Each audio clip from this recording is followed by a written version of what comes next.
சமூகத்திலே தூவம் போல எட்டி குடும்ப வாழ்விலே நிறைவான பலனை தந்த ஆண்டவர் உங்கள் அத்தனை பேரையும் ஆசீர்வதிப்பாராக. வேதத்திலிருந்து முழுக்க முழுக்க வேதத்தின் அடிப்படையிலே ஒரு சில வார்த்தைகளை நான் சுட்டிக்காட்ட விரும்புகிறேன். வேதத்திலிருந்து ஒரு பகுதியை முதலாவது வாசிக்கிறேன். எபேசியர் 5ஆம் அதிகாரத்துல ஆக்சுவலா பவுல் இதை கிறிஸ்துவுக்கும் திருச்சபைக்கும் சர்ச்சுக்கும் உள்ள ஒரு உறவை கணவன் மனைவிகளே உள்ள ஒரு உறவோடு ஒப்பிட்டு எழுதியிருக்கிறார். அதுல ஒரு சில வசனங்களை நான் வாசிக்கிறேன். 25வது வசனத்துல இப்படி இருக்குது: புருஷர்களை உங்கள் மனைவிகளில் அன்பு கூறுங்கள், அப்படியே கிறிஸ்துவும் சபையில் அன்பு கூர்ந்தார் அப்படின்னு இருக்குது.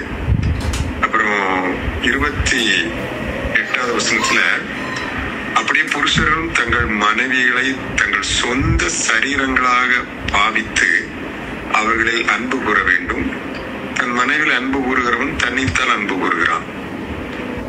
அதே போல மனைவியை குறித்தும் கீழ்ப்படிந்து பக்தியாக இருந்து அந்த அன்பை குறித்து இந்த அதிகாரத்துல பவுல் இயேசு கிறிஸ்துவுக்கும் திருச்சபைக்கும் உள்ள உறவை ஒரு கணவனுக்கும் மனைவிக்கும் உள்ள உறவோடு எப்படி அன்பினாலே கட்டி எழுப்பப்பட வேண்டும் என்கின்ற ஒரு அடிப்படையிலே ஆண்டவர் இந்த இடத்துல சொல்லி இருக்கிறார். அதுல ரொம்ப முக்கியமா நான் இன்னைக்கு நம்ம எல்லாரும் அடிக்கடி தியானிக்கிறது பேசுகிற வார்த்தையாக இருக்கிறபடினால அதை நம்ம சாதாரணமா கடந்து போயிடக்கூடாது. அதாவது திருச்சபை எப்படி கிறிஸ்துவின் அன்பினாலே சம்பாதிக்கப்பட்டிருக்கிறதோ அப்படியே கணவன் மனைவி உறவு அது ஒரே ஒரு பிடியில தான் இருக்குது. கணவன் மனைவி அப்படிங்கிற அந்த ரிலேஷன்ஷிப் ஒருவேளை திருமணமாகி 1 வருடமானவர்கள் 2 வருடம் முதல் 30 ஆண்டுகளானவர்கள் கூட ஒருவேளை இந்த ஜெபத்தில் நீங்க இணைந்திருக்கலாம். ஆனால் அந்த உறவு எப்படி ஒண்ணுக்கொண்ணு இணைந்து இருக்கிறது என்றால் இணைத்து வைத்திருப்பது முழுக்க முழுக்க அன்பு என்கிற ஒரு காரியம். பொதுவா நம்ம இப்ப உள்ள சூழ்நிலை பாத்தீங்கன்னா சமீப நாட்கள்ல குறிப்பா கிறிஸ்தவ குடும்பங்கள்ல கூட ஒரு கட்டத்துல திருமணமாகிறது, அதுக்கு பிறகு தொடர்ந்து வாழ்க்கையை பிராக்டிக்கலா வாழ ஆரம்பிக்கிற பொழுது இருக்கிற நெருக்கடிகள், சவால்கள் இவைகள் ரொம்ப சுலபமாக எளிதாக திருமண உறவை ஒரு முடிவுக்கு கொண்டு வந்துடுது. அப்படியே சமாளிச்சு போறவங்களும் இருக்கிறாங்க. ஆனா அதே நேரத்துல ஒரு முடிவுக்கு வருகிறது. ஆரம்பிக்கப்பட்ட உறவு அப்படி ஒரு முடிவுக்கு வந்து விடுகிற ஒரு சூழ்நிலையை நம்ம இந்த நாட்கள்ல பார்க்கிறோம். ரொம்ப எளிதாக அந்த சும்மா ஒரு ஷேட்டை கலத்தி தூர போடுறது போல திருமண கணவனோ மனைவியோ ஒருவருக்கும் அந்த தங்களுடைய உறவை முறித்துக் கொள்ளுகிறார்கள். இதுக்கு என்ன காரணம் அப்படின்னா அன்பே அந்த அவங்களுடைய உறவுகளுக்கு இடையில் அன்பு இன்னும் இல்லை. இன்னும் சொல்ல போனா அவங்க முதல்ல திருமணத்தை மதிக்கவே இல்லை, மதிக்கிறதே இல்லை. விவாகம் யாவருக்குள்ளும் கனம் உள்ளது. அது இப்படி இருக்குது அந்த வசனம்: திருமணத்தை அனைவரும் உயர்வாக மதியுங்கள். நம்முடைய திருமணத்தை நம்மளே மதிக்கல அப்படின்னா நிச்சயமா இப்படிப்பட்ட ஒரு சூழ்நிலைக்கு நேராகத்தான் கடந்து சொல்ல. ஏன் அப்படி நான் மதிக்கணும் அப்படின்னு நான் சொல்றேன்னா, திருமணம் என்கிற ஒரு உறவை உருவாக்கினது கர்த்தர், அதுவும் சிருஷ்டி கர்த்தர். அவர் சிருஷ்டிப்பிலேயே இதை உருவாக்கிய இடையில இல்ல, சிருஷ்டிப்பின் காலத்திலேயே இந்த உறவை ஆண்டவர் உருவாக்கி வைத்திருக்கிறார். பொதுவா பாருங்க, மனுஷனை குறித்து ஒரு வசனம் இருக்குது: தேவ தூதர்களையும் சற்று சிறியவனாக மனுஷனை ஆண்டவர் படைத்தாராம். இந்த தேவ தூதர்களுக்கு கூட இந்த உறவு இல்லை. தேவ தூதர்கள்லாம் அந்த திருமண உறவுக்கு அப்பாற்பட்டவர்கள். ஆனா மனுஷனுக்கு ஆண்டவர் இந்த உறவை தனது கையினாலேயே உருவாக்கி கொடுத்தார். நீங்க படைப்பின் இந்த நாட்கள்ல பார்க்கிற பொழுது எல்லா காரியத்தையும் வார்த்தையினாலே சொல்லி சொல்லி உருவாக்குகிறார். இப்படி உருவாக வேண்டும், இப்படி உண்டாக கடவுது, சிருஷ்டிக்க கடவுது அப்படின்னு சொல்லி அவர் வார்த்தையினாலே சொல்லுகிறார். எல்லாமே உருவாக்கப்படுகிறது. ஆனா அந்த திருமணத்தை மட்டும் மனுஷனையும், அதாவது ஆதாமையும் ஏவாளையும் தன்னுடைய கைகளினாலே ரொம்ப கேர்ஃபுல் ஆண்டவர். அதை அப்ப எவ்வளவு மதிப்பு கொடுக்கிறார் பாருங்க. அந்த ஆதாமை மாத்திரமல்ல, அதன் பிறகு ஆதாமுடைய விழா எலும்பிலிருந்து ஏவாளையும் தன்னுடைய கையினாலே ஆண்டவர் உருவாக்கி உடனடியாக அவர்களை ஆசீர்வதிக்கிறார்.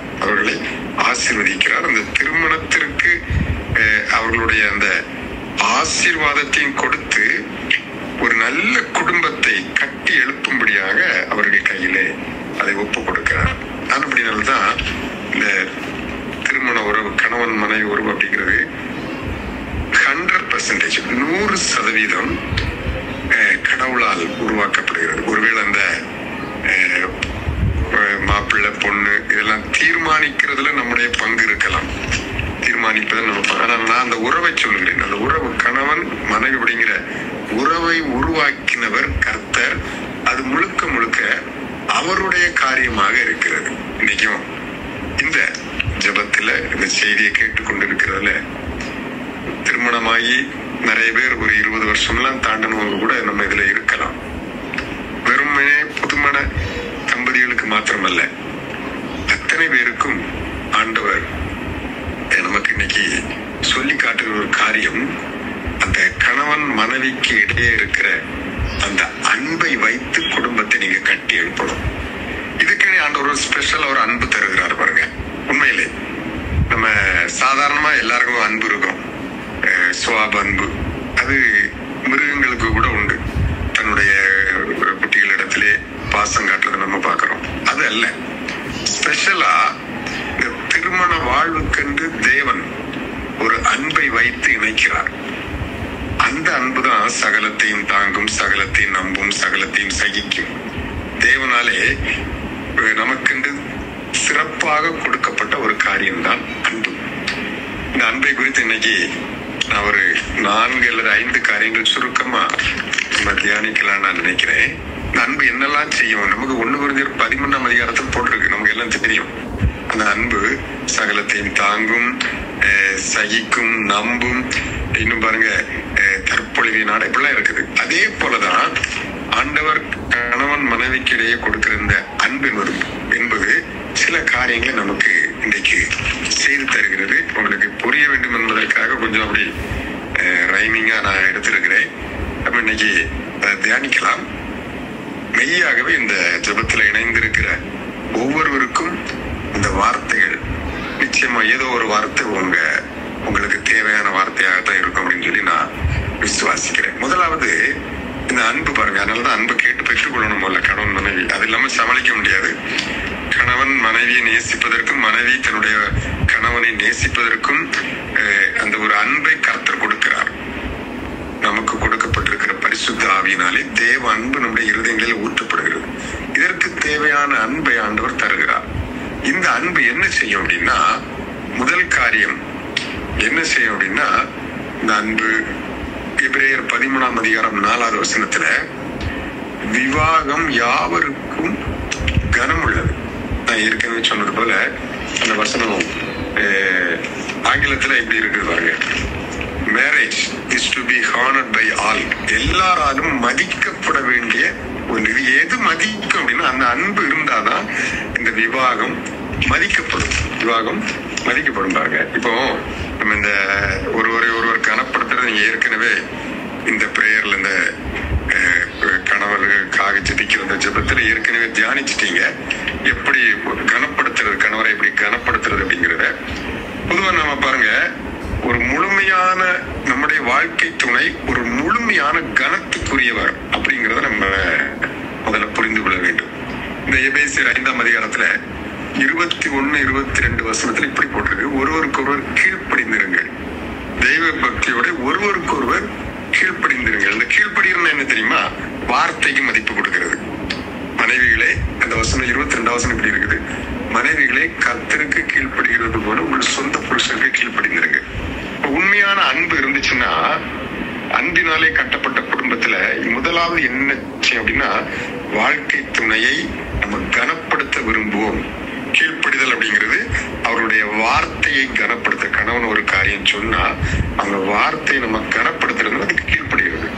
அந்த வார்த்தையை கனப்படுத்த வேண்டும் என்று ஆண்டவர் சொல்லுகிறார் பாருங்க.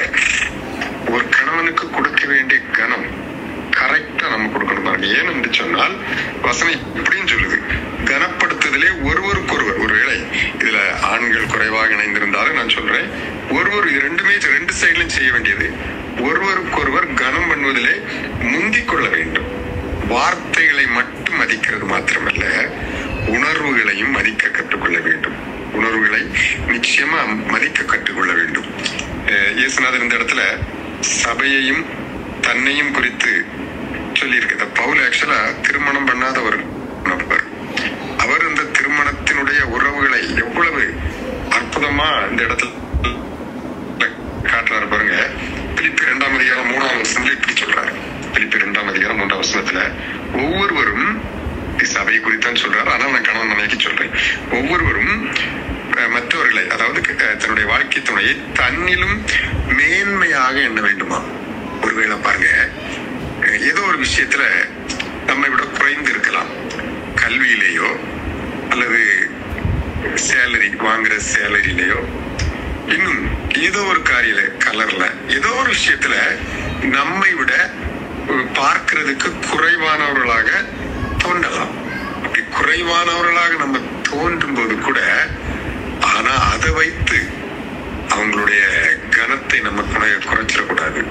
மனசளவுல கூட நம்ம அவங்களை குறைத்து மதிப்பிடக்கூடாது. அதாவது இந்த வசனம் வாசித்த இந்த வசனத்துல மனத்தாழ்மை ஆக்சுவலா என்னை நான் தாழ்த்தி என்னுடைய வாழ்க்கை துணையை உயர்வாக நினைக்க வேண்டும். நம்ம நினைக்கலாம், உயர்வா நினைக்கிறேன், அங்க ஒண்ணும் இல்லையே, எல்லா விஷயத்திலும் நான் என்னை விட தாழ்ந்துதானே இருக்கிறாங்க அப்படின்னு நம்ம கூட நினைக்கலாம். ஆனா உண்மையிலே என்ன அப்படின்னா, தங்களில் மேலாளவராக நீங்க நினைக்க வேண்டும் என்று ஆண்டவர் சொல்லி, ஆண்டவர் அப்படிதான் படைத்திருக்கிறார். ஏன் தெரியுமா? இப்போ அவங்க ஆக்சுவலா இவங்க நமக்கு வாழ்க்கை துணைதானே தவிர இணை கிடையாது. இணை மீன்ஸ் நமக்கு இணையாக எல்லாம் இருக்கும், கரெக்டா நமக்கு ஈக்குவலா இருக்கும், படிப்பு காரியங்கள் எல்லாம் நமக்கு ஈக்குவலா இருக்கும் நம்ம நினைக்க கூடாது, எதிர்பார்க்க. ஏன்னா ஆண்டவர் வாழ்க்கை துணையாக நமக்கு பல காரியங்களில் துணை புரிவதற்காகத்தான் ஆண்டவர் நமக்கு வாழ்க்கை துணையை தந்திருக்கிறார். அது இணையாக இருப்பது ரொம்ப எதிர்பார்க்க முடியாது. வேதத்துல ஒரு உதாரணத்தை சொல்றேன். 1 சாமுவேல் 25ஆம் அதிகாரம் 3வது வசனத்தை வாசிக்கிற பொழுது, அங்க ஒரு பெண்மணியினுடைய வாழ்க்கையை நம்ம பார்க்க முடியும். அந்த பெண்ணோட பேரு அபிகாயில். அந்த வசனத்துல இப்படி இருக்கு பாருங்க. அந்த அபிகாயில பொறுத்த அளவுல 2 காரியம் போட்டிருக்கு, புத்திசாலியும் ரூபவதியும். அதாவது என்னது, அறிவும் அழகும் இருக்குது, அழகும் இருக்குது இந்த அபிகாயில் அப்படிங்கிற பெண்ணுக்கு. அவளுடைய புருஷனுக்கு போட்டிருக்கு அதே வசனத்துலதான் 1 சாமுவேல் 20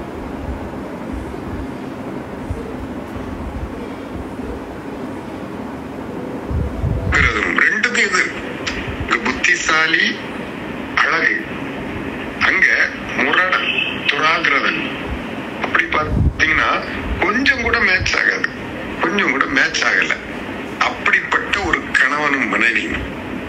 ஆனால் அந்த உறவை, அந்த கணவன் மனைவிங்கிற உறவை அந்த அபிகாயில் ரொம்ப கனப்படுத்தினாள். அது பின்னால் வர சம்பவங்கள் அதை நமக்கு சொல்லுது. அந்த உறவை அவள் கனப்படுத்தினாள் பாருங்க. அதனால்தான் நான் சொல்றேன், ஆண்டவர் நமக்கு தருகிற ஒரு முக்கியமான ஒரு ஆலோசனை என்ன அப்படின்னா, அன்பு விவாகத்தை கனப்படுத்தும். அன்பு ஒன்று விவாகத்தை அது கனப்படுத்தும்.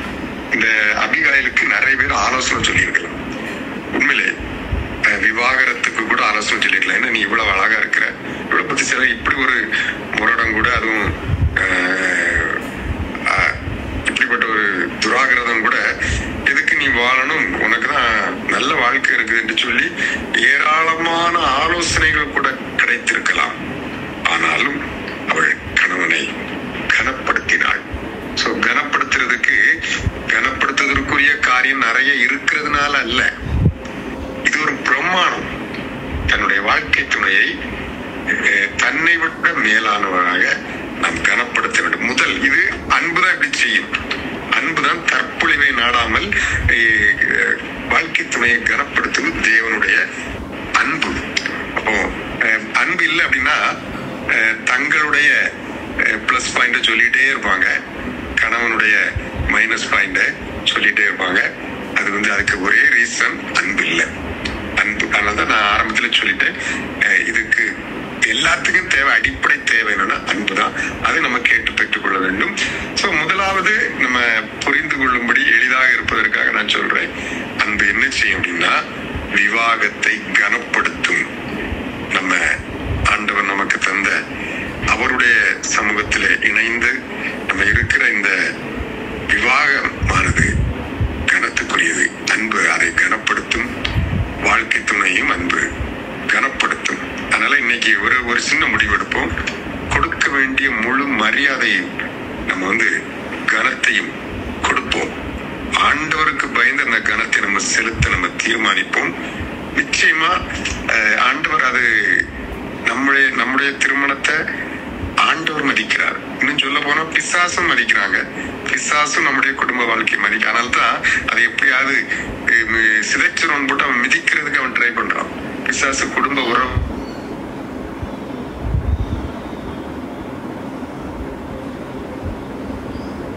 என்று சொல்லி நம்ம முதல்ல நம்முடைய திருமணத்தை நம்ம மதிக்க கற்றுக்கொள்வோம். நம்முடைய வாழ்க்கை துணையை நம்ம மதிக்க கற்றுக்கொள்வோம். ஆண்டவர் நிச்சயமாகவே நம்மை தொடர்ந்து அந்த குடும்ப வாழ்வில பலப்படுத்துவார். இரண்டாவது, அன்பு என்ன செய்யும் அப்படின்னா, இந்த அன்பு இரண்டாவது செய்கிற ஒரு காரியம் விண்ணப்பம் செய்யும். முதலாவது விவாகத்தை கனப்படுத்தும், இரண்டாவது விண்ணப்பம் செய்யும். அதே இந்த அபிகாயில குறித்து நான் ஒரு விஷயம் வாசிப்போம். நம்ம அந்த 25ஆம் அதிகாரத்துல 23வது வசனத்தில் இருந்து எல்லாத்தையும் அதை வாசிக்க முடியாது, நிறைய இருக்குது. 23வது வசனத்துல என்ன ஆயிருக்குது அப்படின்னா, இந்த அபிகாயில் தன்னுடைய கணவனுக்காக போயிட்டு இந்த தாவீது கால்களில் விழுந்து கணவனுக்காக அது ரொம்பவே விண்ணப்பம் வேண்டுதல் செய்கிறார். உண்மை சொல்லட்டுமா, நீங்க உங்க கணவனை நேசிக்கிறது உண்மை என்றால் கணவருக்காக தினமும் ஜெபிப்பீர்கள். அவ்வளவுதான். இதை விட நம்முடைய அன்பை வெளிப்படுத்துறதுக்கு வேற ஒரு ஸ்கேல் கிடையாதுங்க. நான் என் கணவனை நேசிப்பது உண்மை என்றால் என் கணவனுக்காக எல்லாமே ஸ்மூத்தா போயிட்டு இருந்தா கூட, கணவன் இப்ப ஒரு பிரச்சனை இல்லை, சரியாதான் இருக்குது என்றால் கூட என் கணவனுக்காக நான் ஜெபிப்பேன். கணவனுக்காக ஜெபிக்க வேண்டும், கணவரோடு இணைந்தும் ஜெபிக்க வேண்டும். ஏன் தெரியுமா கணவரோடு இணைந்து ஜெபிக்கணும்னு நான் சொல்றது? நம்மெல்லாம் சர்ச்சில் பெரும்பாலும் இப்படிதான் இருக்கோம். நம்ம எல்லாருமே தேவனுடைய சமூகத்துல கணவன் மனைவியாக இணைக்கப்பட்டவர்கள். தேவனுடைய சமூகத்துல தான் நம்ம இணைக்கப்பட்டோம், தெய்வ பிரசன்னத்துல. அதனால ஒவ்வொரு நாளும் அந்த தேவ பிரசன்னத்துல நம்ம ஜபத்திற்காக இணைய வேண்டும். கணவன் மனைவியாக தேவ பிரசன்னத்துல அதே பிரசன்னம் அன்னைக்கு திருமணத்தன்னைக்கு எப்படி தேவ பிரசன்னத்துல இணைந்து தேவ ஊழியர்களுடைய ஜபத்தோடு அந்த பிரசன்னத்துல இணைந்து நம்ம இணைக்கப்பட்டோமோ, அதே போல ஒவ்வொரு நாளும் அதே தேவ பிரசன்னத்துல இணைந்து இருக்க வேண்டும். உண்மையிலேயே கணவனும் மனைவியும் ஜெபிக்க உட்கார்ந்து விட்டால் அங்கே தேவ பிரசன்னம் இருக்கும். நான் ஒரு உதாரணத்தை வேதத்திலிருந்து சொல்கிறேன். அப்போஸ்தலர் 10ஆம் அதிகாரம் 2வது வசனத்துல இப்படி கொர்நேலியு என்கிற ஒரு தேவ மனிதனை குறித்து இப்படி எழுதப்பட்டிருக்கிறது. அப்போஸ்தலர் 10ஆம் அதிகாரம் 2வது வசனத்துல அந்த கொர்நேலியு தன் வீட்டாரோடு கூட ஜெபம் பண்ணினான். தன் வீட்டாரோடு கூட எப்பொழுதும் ஜெபம் பண்ணினான் என்று அந்த 2வது வசனத்துல நம்ம வாசிக்கிறோம். அதனுடைய விளைவு என்ன தெரியுமா? அப்படி வீட்டாரோடு கூட ஜெபம் பண்ணுகிற பொழுது தேவனை நோக்கி ஜெபம் பண்ணி கொண்டிருந்தான் இருப்பா.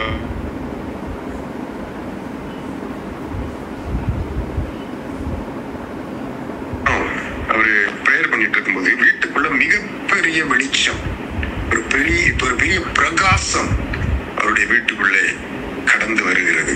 அப்ப யோசித்து பாருங்க, கணவனுக்காக கணவரோடு இணைந்து நம்ம ஜெபிக்கிற பொழுது வீட்டுக்குள்ள ஒரு பிரசன்னம் இருக்கும், பிரகாசம் இருக்கும்.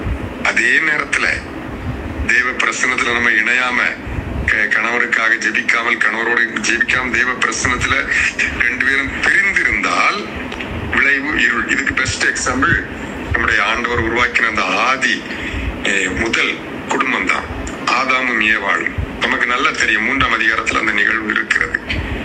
ஆதாமும் ஏவாளும் தேவனால இணைக்கப்பட்டவர்கள்.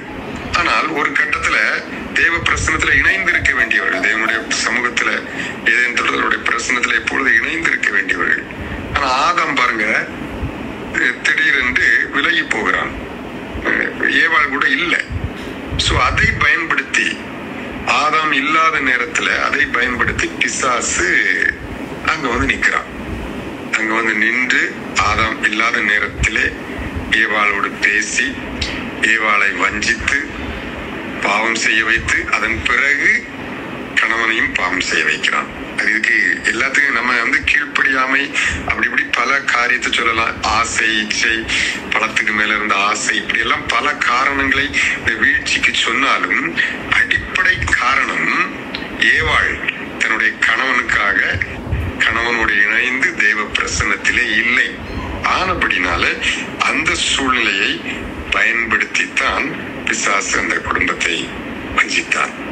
அன்பான ஆண்டோடைய பிள்ளைகளை, ஒரு காரியத்தை தெளிவாக புரிந்து கொள்வோம். கணவருக்காக உண்மையான அன்பு இருந்தால் கணவனுக்காக நம்ம விண்ணப்பம் செய்வோம். அவருடைய பலவீனங்களுக்காக.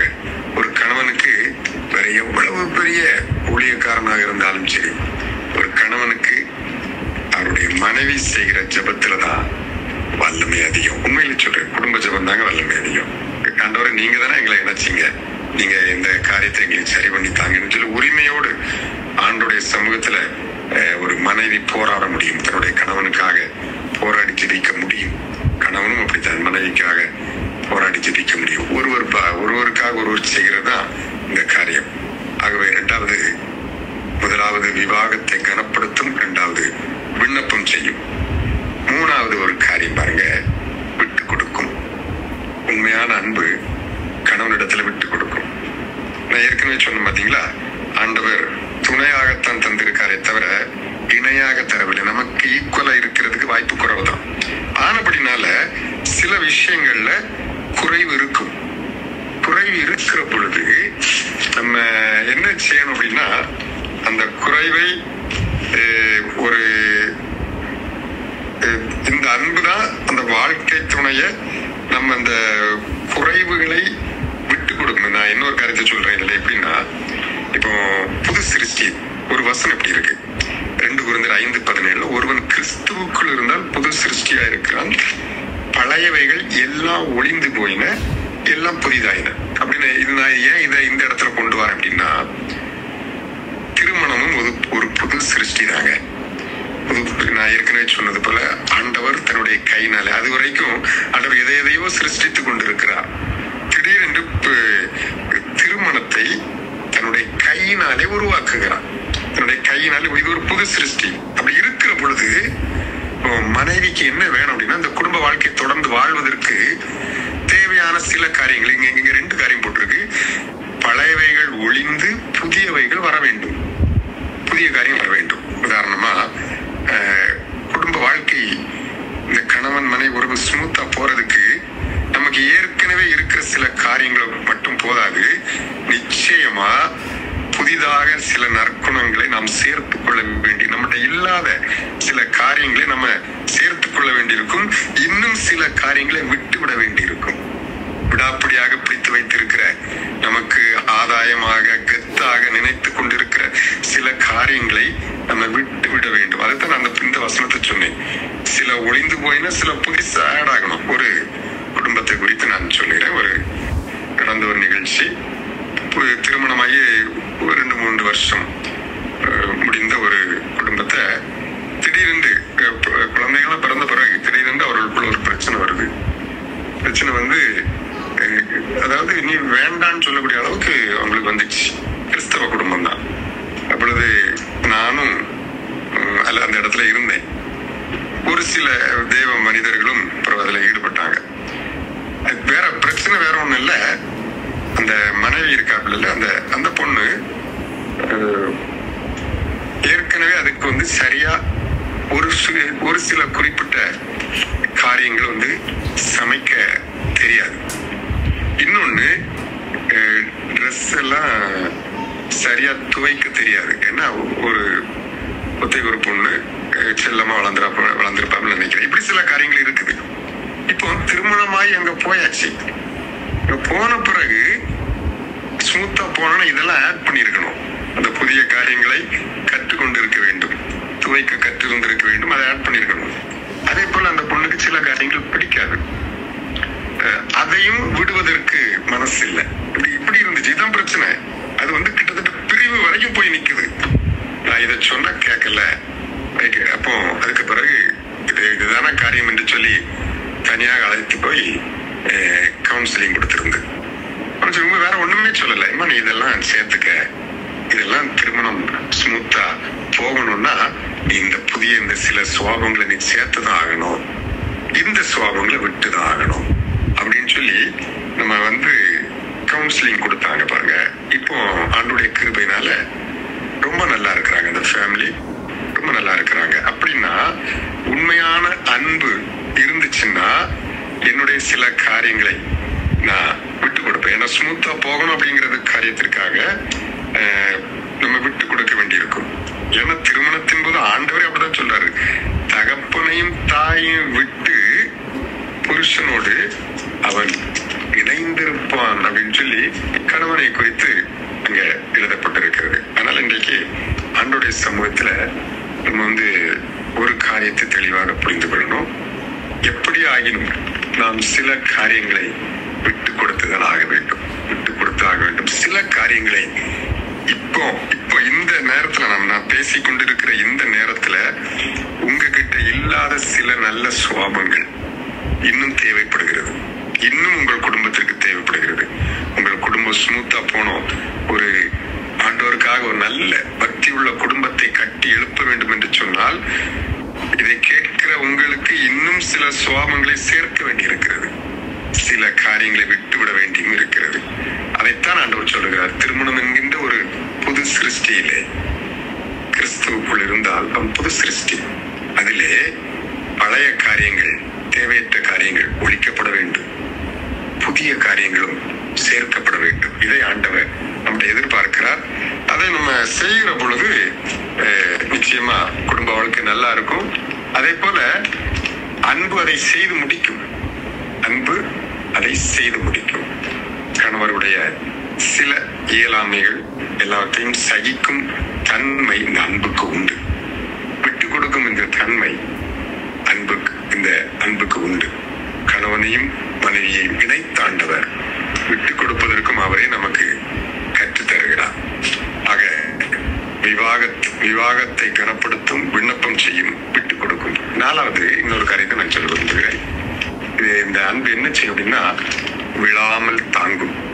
விழாமல் தாங்கும். கலாத்தியர் 6ஆம் அதிகாரம் 2வது வசனத்தில் இப்படி எழுதப்பட்டிருக்கிறது, ஒருவர் பாரத்தை ஒருவர் சுமந்து கிறிஸ்துவின் பிரமாணத்தை நிறைவேற்றுங்கள். சீனாய் மலையில ஆண்டவர் ஏறக்குறைய ஒரு 613 ஏதோ நியாய பிரமாணத்தை கொடுத்தார். கவுண்ட் பண்ணி அப்படி சொல்றாங்க, ஒரு 613 பிரமாணம், இதை செய்யலாம் செய்யக்கூடாது அப்படின்னு சொல்லி ஆண்டவர் கொடுத்திருக்கிறார் பழைய ஏற்பாட்டுல. அதுல புதிய ஏற்பாடு என்று வருகிற பொழுது கிறிஸ்துவின் பிரமாணம் ஒண்ணுதான், ஒரே ஒரு பிரமாணம். அது என்ன அப்படின்னா ஒருவர் பாரத்தை ஒருவர் சுமப்பது. இது சபைக்காக சொல்லப்பட்ட காரியம் தான். ஆனால் கணவன் மனைவிங்கிற உறவுல ஒருவர் பாரத்தை ஒருவர் சுமப்பது, சுமக்கல் அப்படின்னா விழுந்துருவாங்க. ஏனென்றால் ஈக்குவலாக, நான் தான் ஏற்கனவே திரும்ப திரும்ப சொல்றேன், கர்த்தர் நமக்கு துணை செய்வதற்காகத்தான் வாழ்க்கை துணையை தந்திருக்கிறார். நமக்கு கூட இருந்து நாம் செய்கிற காரியங்களிலே துணை நின்று 2 பேரும் இணைந்து நடத்துவதற்கு. இப்போ பொதுவா திருமணம் நடக்கிறது வரைக்கும், அதாவது பேச்சுலரா இருக்கிற வரைக்கும் படிக்கும்போது நமக்கு ஒரு தேவை வந்தால் உடனே பேரண்ட்ஸ்ட போய் கேட்போம், எனக்கு தேவை இந்த பைக்கு தேவை, எனக்கு ஒரு மொபைல் தேவை, எனக்கு இந்த புக்கு தேவை, என்ன தேவை என்றாலும் நம்ம பெற்றோர்கிட்ட போய் கேட்கறது வழக்கம். இப்போ மேரேஜ் ஆயாச்சு, மனைவிக்கு ஒரு காரியம் தேவை அப்படின்னா அதை அடுத்தது கேட்க வேண்டியது கணவனிடத்துல போய் நம்ம கேட்கிறோம். கணவனும் அதை ஏற்று அந்த பாரத்தை சுமக்க வேண்டும். இன்னொரு காரியத்தை நான் சொல்றேன், குடும்பத்தில் உள்ள ஒவ்வொரு முன்னேற்றமான காரியங்களும் 2 பேருடைய நாலேஜோட இணைந்துதான் செய்யப்பட வேண்டும். உதாரணமா மனைவிக்கு ஒரு 2 வீலர் தேவைப்படுதுன்னு வச்சுக்கோங்க, ஒரு ஸ்கூட்டி எடுக்கணும். இவங்க சம்பாதிக்கிறாங்க, இவங்களுக்கு எடுக்கிறதுக்குள்ள எல்லா பலனும் இருக்குது, இவங்கிட்ட பணமும் இருக்குது. அப்படின்னு இவங்க பாட்டு எடுத்துட்டு போயிடக்கூடாது. உண்மையிலே இது ஒரு இந்த காரியத்தையும் நம்மகிட்ட பணம் இருந்தால் இல்லாவிட்டாலும் கணவரோடு இணைந்து திட்டமிட்டு ஒவ்வொரு காரியத்தையும் நம்ம என்ன செய்யணும் அப்படின்னா செயல்படுத்துகிற பொழுது ஆண்டவர் அதை மதிக்கிறார். அவர் மதிக்கிற திருமணத்தை நம்ம மதிக்கிறபடினால கர்த்தர் நம்மை மதிக்கிறார். அந்த ஒரு பாரத்தை ஒரு சுமக்கிறது அப்படிங்கிறது ஏன்னா கண்டிப்பா பலவீனம், சரீர பலவீனம், சில பாவங்களுக்கு ஆவிக்குரிய பலவீனம் கூட இருக்கும் பாருங்க. திடீர்னு சில பாவங்கள்ல நம்முடைய வாழ்க்கை துணை விழக்கூடிய சூழ்நிலை வரும். இதெல்லாம் நம்முடைய அன்பு தான் பாருங்க விழாமல் அவங்கள தூக்கி நிறுத்தும். விழாமல் தூக்கி நிறுத்துறது அன்பு தான். இந்த அன்பு விழாமல் தூக்கி நிறுத்துறது அப்படின்னா தவறுகள், இப்போ கணவன் இடத்துல ஒரு குறை இருக்குன்னு வச்சுக்கோங்களேன், அதை நம்ம தாங்கி பிடிக்கணுமே தவிர எந்த சூழ்நிலையிலும் தன்னுடைய வாழ்க்கை துணையினுடைய குறையை இன்னொரு இடத்துல சொல்லக்கூடாது. அது எவ்வளவு பெரிய ஊழியக்காரனா இருந்தாலும் சரி, ஜப குறிப்பாட்டு கூட நீங்க தயவு செய்து ஊழியக்காரராக இருந்தாலும் கணவர்கிட்ட இந்த சிக்கல் இருக்குது தயவு சொல்லாதீங்க அப்படி நம்ம சொன்னால் அது அப்படின்னா நம்மை ஆண்டவர் வாழ்க்கை துணையாக வைத்ததுக்கு அர்த்தமே கிடையாது. அதையும் தாங்குவதற்கு தான் நம்மை வைத்திருக்கிறாரே தவிர அதையும் தாங்கி பிடிப்பதற்கு அந்த சூழ்நிலையில் அவருடைய குறையை அவர் விழாம அவருடைய வீழ்ச்சியை இருந்து அவரை தூக்கி நிறுத்துவதற்குத்தான் ஆண்டவர் நம்மை வாழ்க்கை துணையாக வைத்திருக்கிறாரே தவிர அதை குறை சொல்லிட்டு இருக்கும்போது, நான் ஏற்கனவே ஒரு தடவை இந்த காரியத்தை நான் சொல்லி இருக்கிறேன், இருந்தாலும் இன்னைக்கு நிறைய பேர் இணைந்து இருக்கிறதுனால நான் சொல்றேன். என்னுடைய ரொம்ப நெருங்கிய ஒரு உறவினர், ஒரு அம்மா, அவங்க என்ன பண்ணியிருக்கிறாங்க எனக்கு தெரியாது, நானும் ஊழியக்காரன் தான். ஆனா என்ன பண்ணியிருக்கிறாங்கன்னா அவங்க ஒரு தட்ட ஜெபம் பண்ண அப்படி இருக்கிறாங்க, ப்ரேயர் பண்றதுக்காக. ரொம்ப தூரம் பஸ் பிடிச்சி தான் போனாங்க. நீண்ட தூரம் போய் அவரிடத்துல போய் ஜெபம் பண்ணிட்டு வந்தாங்க. அவங்களுடைய தாயாரம், வயதான தாயாரம், இவங்களும் போயிருக்காங்க. தன்னுடைய கணவருக்காக ஜெபித்து விட்டு வந்திருக்கிறாங்க. சில நாட்கள் கழித்து ஒரு 2-3 நாள் கழித்து ஒரு திருமண நிகழ்ச்சி நான் போயிருக்கிறேன். அப்ப அந்த ஊழியக்காரரும் வந்திருக்கிறார். அவர் என்னுடைய பக்கத்துல உட்கார்ந்தார். உட்கார்ந்துட்டு ரொம்ப சவுண்ட ரைஸ் பண்ணி என்கிட்ட கேட்கிறாரு,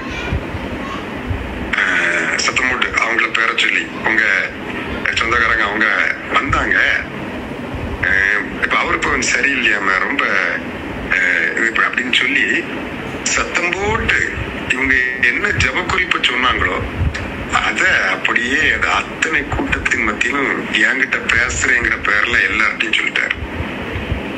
எனக்கும் ரொம்ப மனசு கஷ்டமா இருந்து நான் பிறகு அவங்க கிட்ட போய் சொன்னேன், நீங்க ஜெபம் பண்றதுக்கு உங்களுக்கு வேற ஜெப குறிப்பே கிடைக்கலையா?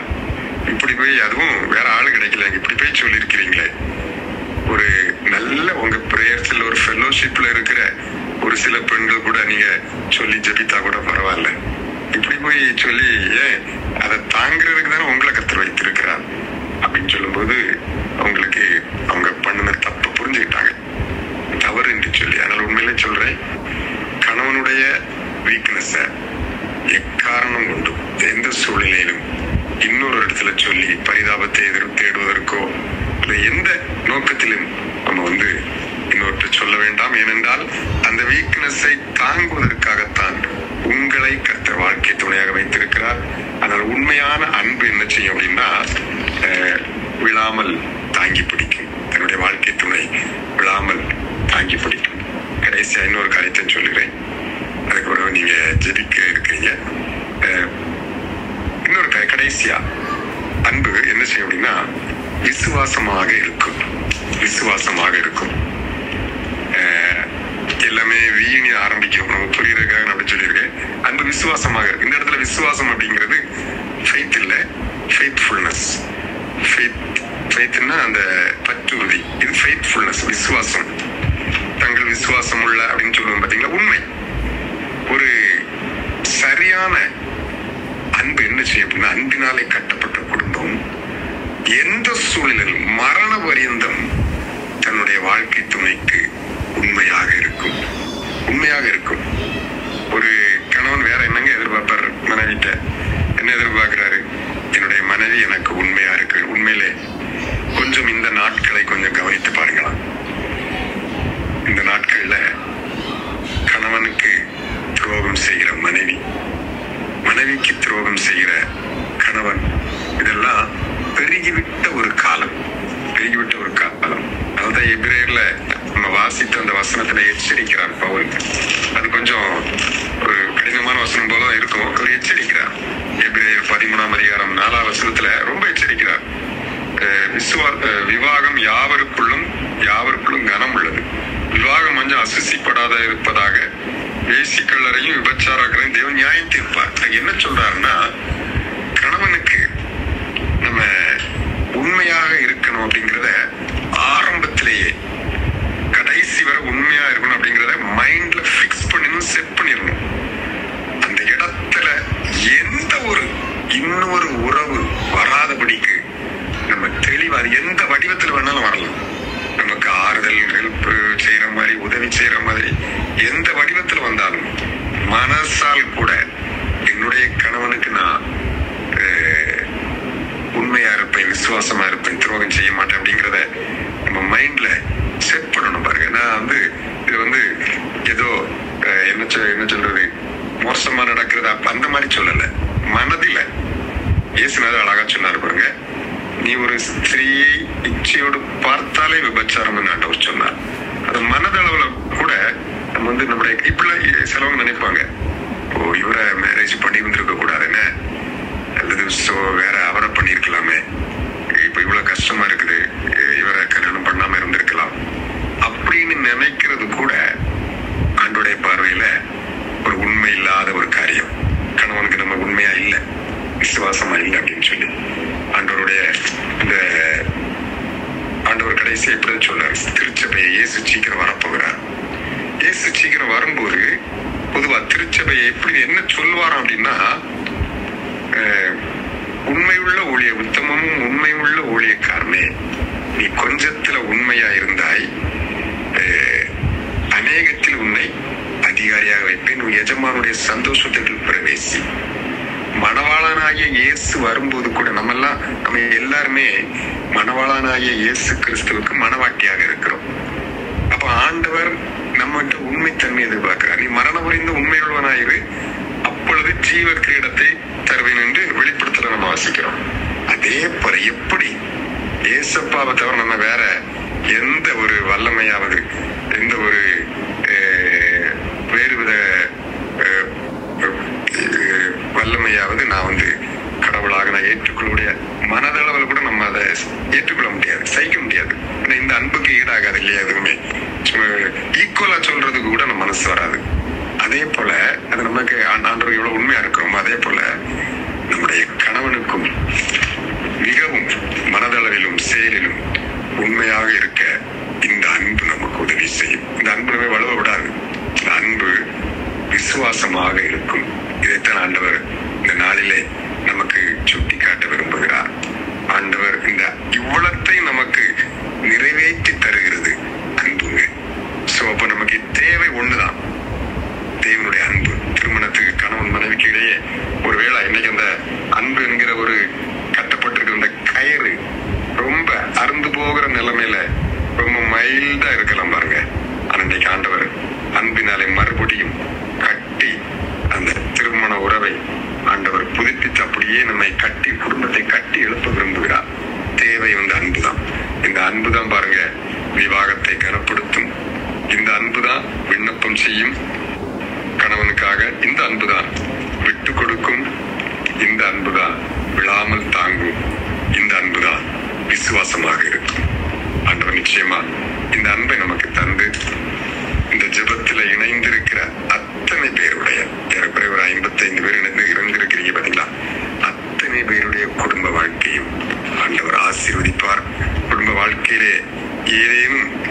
ஆசீர்வாதங்கள், நன்மைகள் தடைபட்டு தாமதப்பட்டு கொண்டிருக்குமானால் நிச்சயமாக இந்த ஆண்டவர் சமூகத்தில் இந்த அன்பை புதுப்பித்துக் கொள்ளுங்கள்.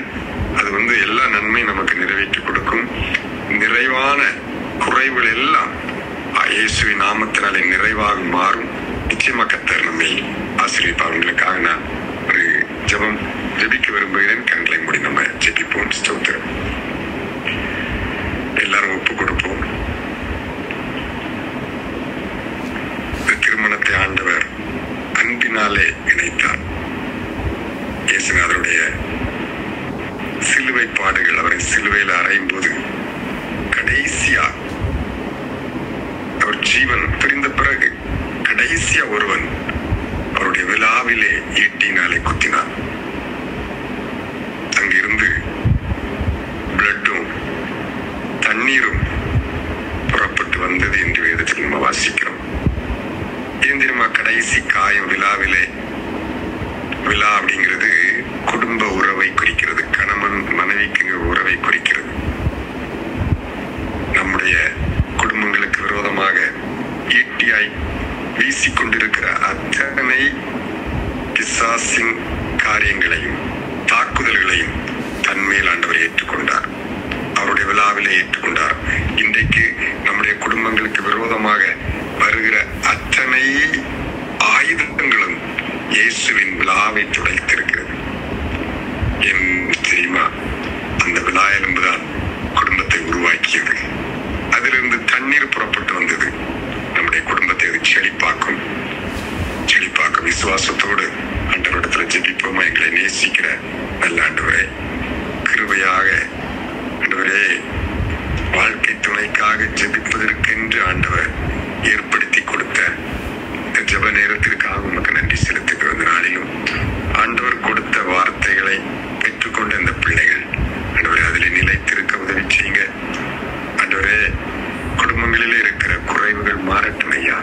குறிப்பாக கணவன் மனைவிக்கு இடையே அன்பு என்கிற கயிறு இன்னும் பலப்படட்டும், இன்னும் பலப்படட்டும். ஆண்டவரே, குடும்பங்கள் கட்டி எழுப்பப்பட ஒரு குடும்பத்தில கூட உறவுகளிலே விரிசலோ ஆண்டவரே எந்த போராட்டமோ ஆண்டவரை எதுவும் அவர்களை மேற்கொள்ளாதபடி ஆண்டவர் பாதுகாத்துக் கொள்ளுங்க.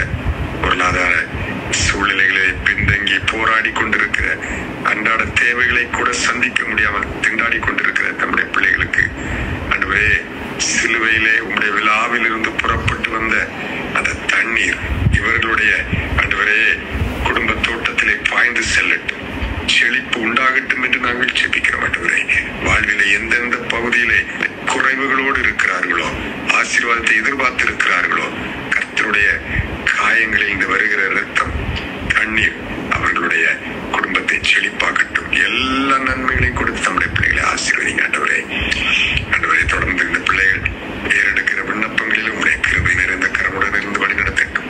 எங்களை தாழ்த்தி உடைய திருப்பாற்றில் சமர்ப்பிக்கிறோம். அத்தனை பேரையும் உடைய ஆசீர்வாதத்தை ஒப்புக் கொடுக்கிறோம். இயேசுவின் நாமத்தில் ஜெபிக்கிறோம் எங்கள் நல்ல பிதாவே. Amen. Amen, amen, amen. Thank you sir. ஆண்டவர் ரொம்ப அழகா நமக்கு புரியும்படியாக சார் மூலமாக ஆண்டவர் அநேக காரியங்களை நமக்கு கற்று கொடுத்திருக்கிறாங்க. எத்தனை பேருக்கு இது பிரயோஜனமாக இருந்தது இந்த நாளுடைய செய்தி? ஆமென். அநேகருக்கு இது பிரயோஜனமாகவும் சிந்திக்க வைக்கும்படியாகவும் இருந்திருக்கும் என்று நான் விசுவாசிக்கிறேன். கர்த்தர் தொடர்ந்து வார்த்தையின்படியே கர்த்தர் நம்முடைய குடும்ப வாழ்வை, ஹஸ்பண்ட் அண்ட் ஒய்ஃபினுடைய அந்த ரிலேஷன்ஷிப்பை இன்னும் அதிகமாய் ஒரு புரிந்து கொள்ளுகிற ஒரு வாழ்வாக ஆண்டவர் இன்னும் பலப்படுத்தி நடத்துவாராக. ஆமென். தொடர்ந்து நம்ம அந்த நேரத்திலையும் நம்ம ஜெபிக்க போகிறோம். எல்லாரும் அப்படியே முழங்கால் படிட்டு ஆண்டோடைய சமூகத்துல கணவருக்காக நீங்க இந்த நேரத்துல அப்படியே முழங்கால் படிட்டு அப்படியே ஜெபிக்க ஆரம்பிக்கலாமா? ஹல்லேலூயா. பரிசுத்த பிதாவே, ஆண்டோடைய சமூகத்துல அப்படியே நீங்க எல்லாரும் உங்களுடைய கணவரை நினைத்து கேட்ட அந்த வார்த்தையின்படி ஆண்டோடைய சமூகத்துல அப்படியே ஒரு நிமிடம் உண்மையாய் ஒரு நிமிஷம் உங்களை தாழ்த்தி ஆண்டவருடைய சமூகத்துல அப்படியே ஒப்பு கொடுங்களேன். ஹல்லேலூயா, ஹல்லேலூயா, ஹல்லேலூயா. ராஜா உம்மை நாங்க துதிக்கிறோம் தகப்பனே. அப்பா உம்மை நாங்க ஸ்தோத்திரிக்கிறோம் தகப்பனே. ஹல்லேலூயா, ஹல்லேலூயா, ஹல்லேலூயா. ராஜா உம்மை ஆண்டவரே அப்பா ஸ்தோத்திரிக்கிறோம் அப்பா, ஸ்தோத்திரிக்கிறோம் அப்பா, ஸ்தோத்திரிக்கிறோம் தகப்பனே. துதிக்கிறோம் ராஜா, துதிக்கிறோம் ராஜா, துதிக்கிறோம் ராஜா, துதிக்கிறோம் ராஜா. கிருபையுள்ள தெய்வமே அப்பா ஸ்தோத்திரம் ஆண்டவரே, ஸ்தோத்திரம் ஆண்டவரே, ஸ்தோத்திரம் ஆண்டவரே. ஹல்லேலூயா, ஹல்லேலூயா, ஹல்லேலூயா, ஹல்லேலூயா, ஹல்லேலூயா. கர்த்தாவே உம்மை துதிக்கிறோம், கர்த்தாவே உம்மை ஸ்தோத்திரிக்கிறோம். எல்லாரும் அப்படியே முழங்கால் படியிட்டுக் கொள்ளுங்க. கணவருக்காக ஜெபிக்கும் பொழுது முழங்கால் படியிட்டு ஜெபிக்க வேண்டும் என்று கர்த்தர் கற்றுக் கொடுத்திருக்கிறார். ஹல்லேலூயா. அந்த வார்த்தையின்படியே ஆண்டவருடைய சமூகத்துல தயவாய் நீங்க முழங்கால் படியிட்டுக் கொள்ளுங்க. ஒருவேளை பலவீனமா இருக்கிறீங்கன்னா கூட பரவாயில்ல, ஆனா கர்த்தர் இந்த ஜெபத்தை ஏற்படுத்தும் பொழுதே ஆவியானவர் உங்க கணவருக்காக நீங்க ஜெபிக்கும் பொழுது முழங்கால் படியிட்டு தெய்வ சமூகத்துல ஜெபிக்க வேண்டும் என்று சொல்லி இருக்கிறார். இதுவரையிலையும் நம்ம அப்படி ஒருவேளை ஜெபித்திருக்கிற அந்த பிராக்டிஸ் ஒருவேளை நமக்கு இல்லாம இருக்கலாம். ஆனா தேவன் இந்த காரியத்தை குறிப்பாய் கர்த்தர் நமக்கு கற்றுக் கொடுக்கிறபடினால யாவரும் தயவாய் 1/2 an hour நம்ம ஜெபிக்க போகிறோம். ஆண்டவருடைய சமூகத்துல அரை மணி நேரம் நம்ம ஜெபிக்க போகிறோம் முழங்கால் படியிட்டு. ஹல்லேலூயா, ஹல்லேலூயா. இந்த ஜெபம் நிச்சயமாய் நிச்சயமாய் நிச்சயமாய் உங்களுடைய குடும்ப வாழ்க்கையில உங்களுக்கும் உங்க கணவருக்கும் இருக்கிற இந்த ரிலேஷன்ஷிப்ல பெரிய ஒரு மாற்றத்தை கண்டிப்பா இது கொண்டு வருங்க. ஹல்லேலூயா, ஹல்லேலூயா, ஹல்லேலூயா, ஹல்லேலூயா.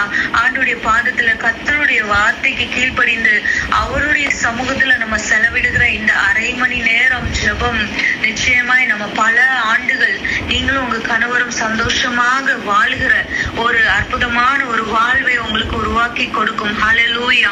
ஆண்டவருடைய சமூகத்துல அப்படியே ஒப்பு கொடுத்து ஜெபிப்போமா. ஹல்லேலூயா. ஒருவேளை நீங்க உங்க கணவரோட இணைந்து இந்த ஜெபத்துல பங்கு பெற்று கொண்டிருப்பீர்கள், ஆனால் ஒருவேளை உங்க கணவர் உங்க அருகையில உட்கார்ந்து இந்த ஜெபத்தை கேட்டுக்கொண்டு இருப்பாங்கன்னா தயவாய் கரம் கோர்த்து கொள்ளுங்களேன், தயவாய் கரம் கோர்த்து கொள்ளுங்களேன், தயவாய் இருவரும் முழங்கால் படியிடுங்களேன் ஆண்டவருடைய சமூகத்துல. ஹல்லேலூயா, ஹல்லேலூயா. இருவரும் தயவாய் முழங்கால் படியிட்டு கொள்ளுங்க ஆண்டவருடைய சமூகத்துல. அரை மணி நேரம் உண்மையாய் நம்ம ஜெபிக்க போகிறோம். அப்பா உமக்கு ஸ்தோத்திரம் ஐயா, அப்பா உமக்கு ஸ்தோத்திரம் ஐயா. ஹல்லேலூயா. ஸ்தோத்திரம் செலுத்துங்களேன் ஆண்டவருடைய பாதத்துல. அப்பா நீர் எனக்கு தந்த இந்த கணவருக்காக நன்றி அப்பா. வாய்களை திறந்து சொல்லுங்களேன், வாய்களை திறந்து சொல்லுங்களேன். ஒருவேளை கணவனும் மனைவியுமாக இணைந்து ஜெபித்து கொண்டு இந்த வேலையில இருப்பீர்களானால் கணவர் சொல்லுங்க, எனக்கு தந்த நல்ல மனைவிக்காக நன்றி அப்பா. ஹல்லேலூயா, ஹல்லேலூயா, ஹல்லேலூயா. அப்பா ஸ்தோத்திரிக்கிறோம் தகப்பனே, ஸ்தோத்திரிக்கிறோம் தகப்பனே. அப்பா உம்முடைய சன்னதியில அப்பா நீங்க எங்க இருவரையும் இணைத்தீர் ஐயா, நீர் எங்க இருவரையும் ஆண்டவரை இணைத்தீர் தகப்பனே. ஹல்லேலூயா, ஹல்லேலூயா. அந்த திருமணத்தை அப்பா நாங்க கனமுள்ளதாய் நாங்க ஆண்டவரே உம்முடைய சமூகத்துல நாங்க பார்க்கிறோம் அப்பா. இதுவரையிலும் ஒருவேளை எங்களுக்குள்ள அந்த மனநிலை இல்லாவிட்டாலும் ஆண்டவரே ஸ்தோத்திரம், நாங்க ஒருவருக்கொருவர் அப்பா கனம் செய்வதில் முந்திக் கொள்ள கர்த்தாவை நாங்க கேட்ட வசனத்தின்படி நாங்க ஒருவருக்கொருவர் அப்பா ஆண்டவரே கனம் பண்ண முந்திக் கொள்ளுகிறவர்களாய் ஆண்டவரே அப்பா ஸ்தோத்திரம், அன்பு செலுத்த ஆண்டவரை முந்திக் கொள்ளுகிறவர்களாய் ஆண்டவரே ஸ்தோத்திரம், எல்லாவற்றிலும் தகப்பனே அப்பா எங்களை அர்ப்பணிக்கிறோம் ஐயா, அர்ப்பணிக்கிறோம் ஐயா, அர்ப்பணிக்கிறோம் ஐயா, அர்ப்பணிக்கிறோம் ராஜா. ஹல்லேலூயா. எல்லாரும் ஜெபிக்க ஆரம்பிங்களேன். ஹல்லேலூயா, ஹல்லேலூயா, ஹல்லேலூயா. ஆண்டவரே நாங்க கேட்ட வசனத்தின்படி தகப்பனே அப்பா ஸ்தோத்திரம் ஐயா, அன்பு அப்பா ஸ்தோத்திரம் ஆண்டவரே. அப்பா ஆண்டவரே எல்லாவற்றையும் தாங்கும் என்று சொல்லப்பட்டது போல ஆண்டவரே ஸ்தோத்திரம் அப்பா. அன்பு நீடிய சாந்தமும் தயவும் உள்ளது, அன்புக்கு பொறாமை இல்லை என்ற வசனத்தின்படி அப்பா ஸ்தோத்திரம். ஒருவேளை எங்க கணவருக்கும் மனைவிக்கும் இடையே அப்பா ஸ்தோத்திரம் அப்பா ஆண்டவரே பொறாமைகள் அப்பா அந்த ஈகோ இதெல்லாம் ஓங்கி நிற்குமானால் தகப்பனே எல்லாவற்றையும் இப்ப நீங்க பிரேக் பண்ணுங்கப்பா, இப்ப நீங்க பிரேக் பண்ணுங்கப்பா ஆண்டவரே ஸ்தோத்திரம். நான் எப்படி நான் எப்படி என் கணவருக்கு முன்பாக தாழ்ந்து போவேன், நான் எப்படி இதுல போய் மன்னிப்பு கேட்பேன், இதை நான் செய்யவே மாட்டேன்னு சொல்லி இருமாப்பாய் எனக்குள்ள இருக்கிற இந்த இருதயத்தை மாற்றுங்கப்பா. ஒவ்வொருவரும் கேளுங்களேன் ஆண்டவருடைய சமூகத்துல. எப்போ நம்ம அந்த டிரான்ஸ்ஃபர்மேஷனுக்கு நம்ம அர்ப்பணிக்கிறோமோ, எப்போ அந்த புது சிருஷ்டிக்கு நம்ம அர்ப்பணிக்கிறோமோ, தேவன் புதிதாய் நம்மளை மாற்றிக்கொண்டே இருப்பார், தேவன் புதிதாய் நம்மளை மாற்றிக்கொண்டே இருப்பார். ஒருவேளை இந்த ஜெபத்துல செப்பரேட்டடா இருக்கிறவங்க கூட இதுல இணைந்து இருக்கலாம்.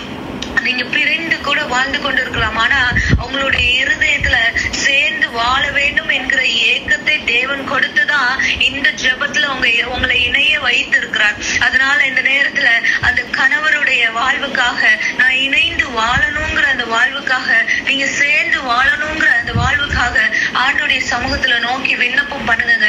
ஒருவேளை பிரிந்து இருக்கலாம், ஆனாலும் தேவ சமூகத்துல என் கணவரை நேசிக்கும்படியான இருதயத்தை எனக்கு தாங்க. நம்ம கேட்ட வசனத்தின்படி அன்பு எல்லாவற்றையும் தாங்கும், எல்லாவற்றையும் சகிக்கும், அன்புக்கு பொறாமை இல்லை, அன்பு தன்னை புகழாது, இருமாப்பா இராது என்று சொன்ன இந்த வசனத்தின்படி ஹல்லேலூயா, என்ன நான் அர்ப்பணிக்கிறப்பா, என் கணவரை நான் நேசிக்கிறேன். பல நியாயங்கள் உங்களுக்கு இருக்கலாங்க, பல காரணங்களை நீங்க சொல்லலாம் இந்த நேரத்துல. ஆனால் ஆண்டோடைய சமூகத்துல ஒருவேளை நீங்க பிரிந்து வாழ்ந்து கொண்டிருக்கிற இந்த காலங்கள்ல உங்களை நீங்க சரி செய்து கொள்ளுங்க. அந்த அன்பு சகலவற்றையும் தாங்கும் என்று சொல்லுகிறது. ஹல்லேலூயா. அது சினமடையாது என்று சொல்லுகிறது, தீங்கு நினையாது என்று சொல்லுகிறது. ஹல்லேலூயா. அநியாயத்தில் சந்தோஷப்படாமல் சத்தியத்தில் சந்தோஷப்படும் என்று சொல்லப்பட்டிருக்கிறது. சகலத்தையும் தாங்கும், சகலத்தையும் விசுவாசிக்கும், சகலத்தையும் நம்பும், சகலத்தையும் சகிக்கும் என்று சொன்ன இந்த வசனத்தின்படியே ஆண்டோடைய சமூகத்துல உங்க கணவரை நேசிக்கும்படியான இருதயத்தை ஆண்டோடைய சமூகத்துல கேளுங்களேன். எல்லாரும் நீங்க ஜெபிங்க. அப்பா, இன்னும் நான் என் கணவரை நேசிக்கணும் அப்பா. அன்பு இருந்தா மட்டும்தாங்க நம்ம எல்லாவற்றையும் அவர்களுக்காக செய்வோம். அன்பு இல்லைன்னு சொன்னா எல்லாம் நமக்கு வெறுப்பா இருக்கும். எதை செய்தாலும் அதுல ஒரு வெறுப்பு, அதுல ஒரு ஈகோ கிளாஷ் வந்து கொண்டே இருக்குங்க. அந்த அன்பு, இந்த வசனத்தின்படி அன்பு எல்லாவற்றையும் விட்டு கொடுக்குங்க. ஹல்லேலூயா. ஆண்டோடைய சமூகத்துல இந்த அன்பு எனக்குள்ள பெருக செய்யுங்கப்பா. ஒருவேளை அந்த அன்புல குறைவுள்ளவர்களாய் நம்ம காணப்பட்ட நாள்னால, இந்த அன்பு நம்ம வாழ்க்கையில குறைவுபட்ட காரணங்கள்னால, நம்ம வாழ்க்கையில ஒருவேளை இந்த பிரிவினைகள், ஒருவேளை நமக்குள்ள இந்த கசந்த அனுபவங்கள், ஒருவேளை கணவரை மன்னிக்க முடியாத சுபாவங்கள் நமக்குள்ள பெருகி இருக்கலாங்க. ஆண்டோடைய சமூகத்துல இந்த கேப்ப பிசாசானவன் ஒருவேளை பயன்படுத்தி, ஒருவேளை இந்த நேரத்துல அந்த கேப்ப, அந்த செப்பரேஷனை, அந்த பிசாசு ஒருவேளை நம்ம கொடுத்த இந்த கேப்னால அவன் உள்ள புகுந்து இந்த காரியங்களை செய்திருக்கலாம். ஆனா ஆண்டோடைய சமூகத்துல கர்த்தர் நமக்கு கொடுத்திருக்கிறார். அன்பு செலுத்தும் பொழுது அங்க எல்லாம் மாறுகிறதுங்க, அங்க எல்லாம் சேஞ்ச் ஆகிறது, அங்க பெரிய ஒரு மாற்றம் உண்டாகுது, பெரிய ஒரு அண்டர்ஸ்டாண்டிங் அங்க பெருகிறது, பெரிய ஒரு ஆண்டவர் நமக்குள்ள சமாதானத்தை கொடுத்து பெரிய ஒரு நிம்மதியான வாழ்வு கர்த்தர் கொடுக்கிறார். ஆண்டோடைய சமூகத்துல கேளுங்களப்பா, ஆண்டோடைய சமூகத்துல கேளுங்க. அப்பா, நான் என் கணவரை இன்னும் அதிகமாய் நேசிக்கணும் அப்பா, இன்னும் அதிகமாய் நேசிக்கணும் அப்பா, இன்னும் அதிகமாய் நான் நேசிக்கணும் ஆண்டவரே. ஹல்லேலூயா, ஹல்லேலூயா, ஹல்லேலூயா, ஹல்லேலூயா, ஹல்லேலூயா. ராஜா, உம்முடைய சமூகத்துல ஒப்பு கொடுக்கிறோம் ஐயா. ஹல்லேலூயா, ஹல்லேலூயா. ஆவியானவரே, உம்முடைய சமூகத்துல ஒப்பு கொடுக்கிறோம் தகப்பனே, உம்முடைய சமூகத்துல ஒப்பு கொடுக்கிறோம் ராஜா. அப்பா, ஸ்தோத்திரம். என் கணவரை இன்னும் ஆண்டவரை நான் கனப்படுத்துவதுல முந்திக்கொள்ள, இன்னும் நான் என் கணவரை நேசிக்கிறதுல அப்பா ஸ்தோத்திரம் முந்திக்கொள்ள, இன்னும் ஆண்டவரே ஸ்தோத்திரம் என்ன நீர் பலப்படுத்துவீராக. அப்பா ஸ்தோத்திரம். அப்பா, எங்களுக்குள்ள வந்த எல்லா பிரச்சனைகள் நிமித்தமாய் வந்த காயங்கள், எல்லா வார்த்தைகளால எழும்பின காயங்கள், இதெல்லாம் மறைய செய்யுங்கப்பா. திருமணத்தன்று அப்பா எப்படி ஒரு அன்பு எங்களுக்குள்ள ஊற்றப்பட்டதோ அதே அன்பு இந்த ராத்திரி வேளையில மறுபடியும் எங்களுக்குள்ள புதுப்பிக்கப்படட்டும் ஆண்டவரே, எங்களுக்குள்ள புதுப்பிக்கப்படட்டும் ஐயா. ஹல்லேலூயா. எத்தனை பேர் என்னோடு கூட ஜெபித்து கொண்டு இருக்கிறீங்க? எத்தனை பேர் என்னோடு கூட ஜெபித்து கொண்டு இருக்கிறீங்க? ஹல்லேலூயா, ஹல்லேலூயா. ஆண்டோடைய சமூகத்துல இணைந்து ஜெபிப்போம். ஹல்லேலூயா. பெரிய ஒரு மாற்றம் உண்டாகி கொண்டிருக்கிறது, பெரிய ஒரு டிரான்ஸ்ஃபர்மேஷன் குடும்ப வாழ்வுல உண்டாகி கொண்டிருக்கிறது. என்னால் அது நல்லா உணர முடிகிறதுங்க.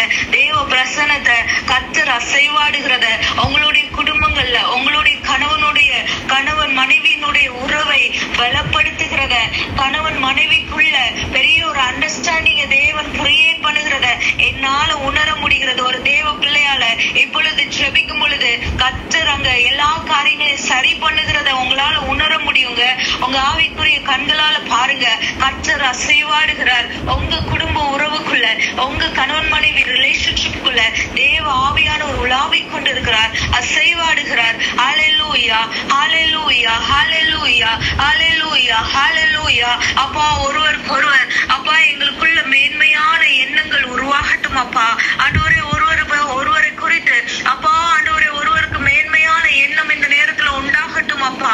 அல்லேலூயா. தாழ்வான எண்ணங்கள், கணவனுக்கு மனைவியை குறித்ததான தாழ்வான எண்ணங்கள், மனைவிக்கு கணவரை குறித்ததான தாழ்வான எண்ணங்கள் எல்லாம் இப்பொழுதே இயேசுவின் நாமத்தினால மறையட்டும் ஐயா. இப்பொழுதே இயேசுவின் நாமத்தினால மறையட்டும் ஐயா. அல்லேலூயா, அல்லேலூயா, அல்லேலூயா, அல்லேலூயா. ராஜா உம்மை நாங்க ஸ்தோத்தரிக்கிறோம் தகப்பனே. ராஜா நாங்க உம்மை ஸ்தோத்தரிக்கிறோம் தகப்பனே. அப்பா எங்களுக்குள்ள ஆண்டவரே பிலிப்பியர் 4:2 படி அப்பா கர்த்தருக்குள் ஒரே சிந்தையா இருக்க ஆண்டவரே அப்பா ஆண்டவரே நீ சொன்ன ஆண்டவரே புத்தி சொன்னது போல அந்த வார்த்தைகளின்படியே அப்பா எங்களுக்குள்ள ஒரே சிந்தை அப்பா உமக்குள்ள ஆண்டவரே எங்களுக்கு உண்டாகட்டும் ராஜா. ராஜா உம்முடைய சமூகத்துல எங்க 2 பேருக்கும் வேற வேற எண்ணங்கள் இல்ல ஆண்டவரே. குடும்ப வாழ்வை கட்டி எழுப்புகிறத அப்பா ஆண்டவரே குடும்பத்தை நாங்க கரம் கோர்த்தது போல அப்பா நாங்க ஒரே மனநிலையோட ஒரே சிந்தையோட அப்பா எங்க ஃபேமிலி லைஃப் கட்டப்பட தேவன் இந்த நேரத்துல அப்பா எங்களை பலப்படுத்துவீராக. ஒரே சிந்தை எங்களுக்குள்ள இப்பொழுது கொடுங்கப்பா. ஒரே சிந்தை எங்களுக்குள்ள உருவாக்குங்க தகப்பனே. ஹல்லேலூயா, ஹல்லேலூயா, ஹல்லேலூயா, ஹல்லேலூயா, ஹல்லேலூயா. ஆவியானவரே அப்பா ஸ்தோத்திரிக்கிறோம் தகப்பனே. ஹல்லேலூயா, ஹல்லேலூயா, ஹல்லேலூயா, ஹல்லேலூயா. அப்பா நீர் அப்பா உம்மை நோக்கி பார்க்கிற ஒவ்வொரு பிள்ளைகளுக்கும் நீ சமீபமா இருக்கிறீர் ஐயா. இப்பொழுது ஆண்டவரை விண்ணப்பம் செய்கிற ஒவ்வொரு பிள்ளைகளுக்கும் நீ சமீபமா இருந்து எல்லா காரியங்களையும் நீர் அப்பா சீர்படுத்தி கொண்டிருக்கிறதற்காக உமக்கு ஸ்தோத்திரம் ஐயா. ஸ்தோத்திரம் ராஜா. ஹல்லேலூயா, ஹல்லேலூயா, ஹல்லேலூயா, ஹல்லேலூயா. அப்பா ஆண்டவரே உம்முடைய சமூகத்துல ஆண்டவரே இணைக்கப்பட்ட நாங்க ஆண்டவரே இத்தனை காலங்களுக்கு பிறகு அப்பா ஸ்தோத்திரம் அப்பா எங்களுக்குள்ள ஆண்டவரே ஸ்தோத்திரம் அன்பு குறைவுபட்டது நிமித்தம் அப்பா எங்களுக்குள்ள ஆண்டவரே அன்பு குறைவுபட்டது நிமித்தம் ஏற்பட்ட எல்லா ஆண்டவரே பிரிவினைகள், எல்லா ஆண்டவரே ஸ்தோத்திரம் அப்பா ஆண்டவரே சோதனைகள், எல்லா வேதனைகள், எல்லா துயரங்கள் எல்லாவற்றையும் மறைய செய்யுங்கப்பா, மறைய செய்யுங்கப்பா, மறைய செய்யுங்க தகப்பனே. ஹல்லேலூயா, ஹல்லேலூயா, ஹல்லேலூயா. எப்பொழுது அப்பா நாங்க ஒருவர் அப்பா ஆண்டவரே அப்பா எங்களுக்குள்ள இருக்கிற ஆண்டவரே நெகட்டிவான குணங்களை நாங்க எப்பொழுதும் ஒருவருக்கொருவர் பேசக்கூடாதப்பா. ஆண்டவரே ஸ்தோத்திரம் நாங்க ஹானர் பண்ண ஆண்டவரே ஒருவருக்கொருவர் நாங்க ஆண்டவரை ரெஸ்பெக்ட் பண்ண ஆண்டவரே எங்களுக்கு கிருபை செய்யுங்கப்பா. ஆண்டவரே அபிகாயில எங்களுக்கு முன்பாக நீங்க ஆண்டவரே அப்பா மாதிரியாக இன்றைக்கு காண்பிக்கிறீரே ராஜா. ஆண்டவரே இந்த ஜெபங்கள்ல தகப்பனே அபிகாயில அப்பா ஆண்டவரே அந்த ஆவிக்குரிய பெண்மணிய அப்பா ஸ்தோத்திரம் எங்க முன்பாக நீங்க கொண்டு வந்து நிறுத்துகிறீங்களே தகப்பனே. அப்பா கணவரிடத்துல எத்தனையோ அப்பா நெகட்டிவான காரியங்கள் இருந்த பிற்பாடும் அப்பா ஸ்தோத்திரம் தகப்பனே. அப்பா அபிகாயில் அப்பா ஆண்டவரை கணவருக்காக ஆண்டவரை முறையிடுகிறத கணவரை நேசிக்கிறதுல அவங்க எந்த குறைவும் வைக்காததை நாங்க பார்க்கிறோமே ராஜா. அப்பா ஸ்தோத்திரம் அப்பா எங்களுக்குள்ள ஒருவருக்கொருவர் என்ன குறைவுகள் இருந்தாலும் அந்த குறைவுல நாங்க ஒருவருக்கொருவர் தாங்க எங்களுக்கு கிருபை செய்யுங்கப்பா, தாங்க எங்களுக்கு கிருபை செய்யுங்கப்பா. ஆண்டவரே ஸ்தோத்திரம் கணவன் மனைவியினுடைய வீக்னஸ்ல தாங்க, மனைவி கணவருடைய வீக்னஸ்ல தாங்க ஆண்டவரே. அப்பா எங்களுக்கு நீங்க பலன் தாங்க தகப்பனே. அப்பா நாங்க ஒருவருக்கொருவர் அப்பா ஆண்டவரே ஸ்தோத்திரம் எங்க ஆண்டவரே ஃபேமிலி லைஃப அப்பா ஒருவர் பாரத்தை ஒருவர் சுமந்து தகப்பனே விண்ணப்பம் செய்து அப்பா ஸ்தோத்திரம் சமூகத்துல இருந்து ஆலோசனைகளை பெற்று ஒரே சிந்தையோடு நாங்க ஆண்டவரே டிராவல் பண்ண எங்க ஃபேமிலி லைஃப் நாங்க ஆண்டவரே அப்போ ஒவ்வொரு நாளும் ஆண்டவரே நாங்க நடத்த எங்க ஒவ்வொருத்தருக்கும் கிருபை தாங்கப்பா, கிருபை தாங்கப்பா, கிருபை தாங்க தகப்பனே, கிருபை தாங்க தகப்பனே. ஹல்லேலூயா, ஹல்லேலூயா, ஹல்லேலூயா. இயேசுயா உம்முடைய சமூகத்துல நாங்க ஒப்பு கொடுக்கிறோம் தகப்பனே. இந்த நேரத்துல தகப்பனே அப்பா ஆண்டவரே விண்ணப்பம் செய்கிற இருதயத்தை தாங்கப்பா. ஆண்டவரே ஸ்தோத்திரம் ஆண்டவரே என் கணவருக்காக ஜெபித்து பல வருடங்கள் ஆயிட்டு அவருக்காக ஜெபிக்கக்கூடிய மனநிலையே என்னிடத்துல இருந்து போயிட்டுன்னு சொல்லி எத்தனை பேர் இந்த இடத்துல இருக்கிறீங்க. இது பிசாசு கொண்டு வைத்து இருக்கிறதான மிகப்பெரிய தந்திரம், உங்களுக்குள்ள கசப்பு இதெல்லாம் கொண்டு வந்து அவன் வைத்து ஜெபிக்க கூடாதபடி உங்க இருதயத்தை அடைத்து இருக்கிறான். ஆனா நல்லா யோசித்து பாருங்களேன், இந்த செய்தி நிமித்தம் நீங்க யோசித்து பாருங்க. ஒருவேளை அந்த கசப்பு உங்களுக்குள்ள எழுந்த அந்த முதல் நாளிலே முதல் நிமிடத்திலே தேவனுடைய சமூகத்துல விண்ணப்பம் செய்திருப்பீர்களானால் உங்களுடைய கணவரை நீங்க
போடும் பொழுது நிச்சயமாய் பிசாசனுடைய அலங்கம் எல்லாம் அசைந்து அது ஒன்றுமில்லாமல் நிர்மூலமாய் போகிறது தேவ சமூகத்துல.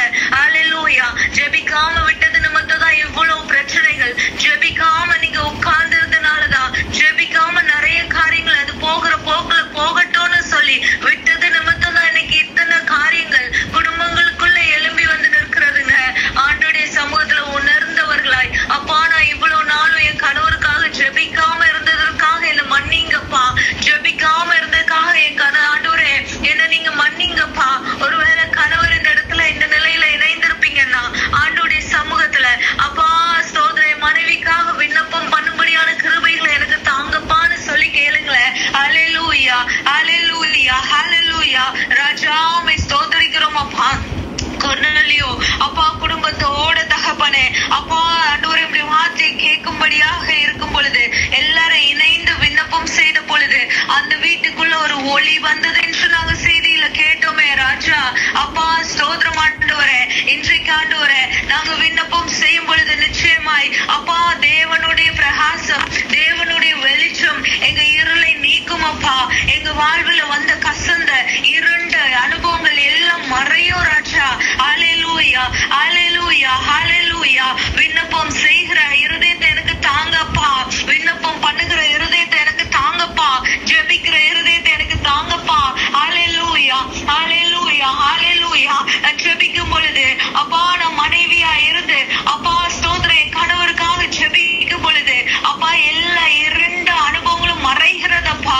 வெளிச்சம் என்னுடைய வீட்டுக்குள்ள வருகிறதே தகப்பனே, வெளிச்சம் என்னுடைய வீட்டுக்குள்ள வருகிறதே தகப்பனே. என்னுடைய அறைகளுக்குள்ள அப்பா ஸ்தோத்திரம் நான் ஜெபிக்கும் பொழுது உம்முடைய வெளிச்சம் வருகிறதே. இருளில் இருக்கிற எல்லா அனுபவங்களும் மறைகிறதே அப்பா. இருண்ட நிலைகள் அப்பா, கணவரிடத்துல இருக்கிற இருண்ட அனுபவங்கள் அப்பா ஸ்தோத்திரம், இருளின் குணங்கள், இருளில் இருக்கிற எல்லா கர்த்தருக்கு பிரியமில்லாத குணங்கள் எல்லாம் மறைகிறதே அப்பா. ஒரு மனைவியினுடைய விண்ணப்பம் தேவனுடைய வெளிச்சத்தையே வீட்டுக்குள்ள கொண்டு வருமானால் நீங்க ஜெபிக்காமல் இருப்பது எப்படி? தேவ சமூகத்துல நீங்க அடக்கி கொண்டு அந்த கசப்பை மனதுல வைத்துக் கொண்டு நீங்க அதை வாழ்நாள் ஃபுல்லா சுமந்து கொண்டு இருப்பது ஏன்? ஆண்டோடைய சமூகத்துல, ஆண்டோடைய சமூகத்துல ஹல்லேலூயா விண்ணப்பம் செய்யுங்க மகளே. ஹல்லேலூயா. முழங்கால் படிட்டு தேவ சமூகத்துல உங்க கணவருக்காக விண்ணப்பம் செய்யுங்க. ஓ ஜெபிக்கிற ஒவ்வொரு குடும்பங்களுக்குள்ளேயும் தேவனுடைய வெளிச்சம், ஹல்லேலூயா, தேவனுடைய வெளிச்சம் பிரகாசித்து இந்த நேரத்துல அப்பா உட்பிரவேசிக்கிறதற்காக ஸ்தோத்திரம் ஐயா, ஸ்தோத்திரம் ஐயா, ஸ்தோத்திரம் ஐயா, ஸ்தோத்திரம் ஐயா. அநேக குடும்பங்களுக்குள்ள உங்க கண்ணீரின் ஜெபம் தேவனுடைய வெளிச்சத்தை உள்ளக்குள்ள, உங்களுடைய வீட்டுக்குள்ள, உங்களுடைய அறைகளுக்குள்ள தேவனுடைய வெளிச்சத்தை இழுத்து கொண்டு வருகிறது. ஹல்லேலூயா, ஹல்லேலூயா, ஹல்லேலூயா, ஹல்லேலூயா, ஹல்லேலூயா. உங்க ஜெபம் தேவ பிரசன்னத்தை உங்களுடைய அறைகளுக்குள்ள வரவேற்கிறது. உங்களுடைய ஜெபம் தேவனுடைய பிரசன்னத்தை வரவேற்கிறது. ஹல்லேலூயா, ஹல்லேலூயா, ஹல்லேலூயா. அப்பா ஜெபிக்கிற ஒவ்வொரு தேவ பிள்ளைகளுடைய குடும்பங்களையும் அப்பா ஸ்தோத்திரம் வெளிச்சம் உண்டாகிறதற்காக ஸ்தோத்திரம் அப்பா. ஹல்லேலூயா. அப்பா ஸ்தோத்திரம் அப்பா. ஆதியில அப்பா நீர் வானத்தையும் பூமியும் உண்டாக்கின பொழுது பூமியில இருள் இருந்தது என்றும் அது வெறுமையுமாய் ஒழுங்கற்ற நிலையிலுமாய் இருந்தது என்று நாங்க பார்க்கிறோம். ஆனா தேவனுடைய வெளிச்சம் அப்பா ஸ்தோத்திரம், தேவன் அசைவாடின பொழுது தேவனுடைய வெளிச்சம் அந்த பூமியின் மேல, அந்த ஆண்டவரே இருளின் மேல அப்பா அந்த ஒழுங்கற்ற ஆண்டவரே இந்த பூமியின் மேல வந்த பொழுது அப்பா ஸ்தோத்திரம் ஆண்டவரே அது வெளிச்சம் உண்டானதாய் அப்பா ஸ்தோத்திரம், அது அழகுள்ளதாய் ஆண்டவரே ஸ்தோத்திரம் அப்பா. அது ஜனங்கள் அப்பா, மிருகங்கள் அப்பா அதுல வாழுகிற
வைங்கப்பா.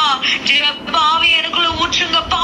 ஆண்டவரே நான் ஆண்டவரே இன்னும் அதிகமா என் கணவருக்காக ஆண்டவரே குடும்பத்துக்காக ஜெபிக்க ஆண்டவரே என்ன நான் அர்ப்பணிக்கிற ராஜா, என்ன நான் அர்ப்பணிக்கிற ராஜா, என்ன நான் அர்ப்பணிக்கிற ராஜா.